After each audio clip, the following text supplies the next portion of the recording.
ආසියානු කලාපයේ මේ දිනවල පැතිරෙමින් පවතින කොවිඩ් ප්‍රභේදය මෙරටින්ද හඳුනාගෙන ඇති බව වෛද්‍ය පර්යේෂණ ආයතනය පවසයි.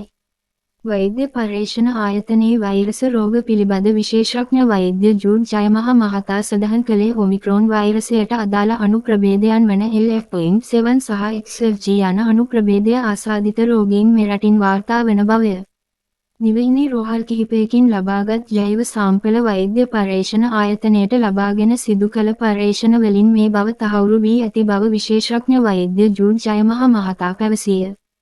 කෙසේ වෙතත් මෙම කොවිඩ් අණු ප්‍රභේද සම්බන්ධයෙන් අනිසි බියක් ඇති කරගත යුතු නොමැති බවද ඔහු අවධාරණය කළේය. අවදානමට ලක්විය හැකි කාණ්ඩ ලෙස හඳුනාගෙන ඇති ගර්භණී මව්වරුන්, වැඩිහිටියන් හා නිදන්ගත රෝගීන් මුඛ ආවරණ පැළඳීම, ජනතාව වැඩි වශයෙන් ගැවසෙන ස්ථානවල රැඳී නොසිටීම යනාදී සෞඛ්‍ය පුරුදු අනුගමනය කිරීම වැදගත් බවද සෞඛ්‍ය අංශ පෙන්වා දී තිබේ. කොවිඩ් වෛරසයේ නව ප්‍රභේද විටින් විට පැතිර යන අතර මේ සම්බන්ධයෙන් සෞඛ්‍ය අංශ නිරන්තර අවධානයෙන් පසුවන බැවින් ඒ පිළිබඳව අනිසි බියක් ඇති කර නොගත යුතු බවද විශේෂඥ වෛද්‍ය ජූඩ් ජයමහ මහතා සඳහන් කළේය. මේ අතර ගාල්ල ජාතික රෝහලේදී පසුගියදා මියගිය මාස 1.5ක් වයස ඇති බිලිඳෙකුටද කොවිඩ් ආසාදනය වී ඇති බවටද හඳුනාගෙන තිබේ.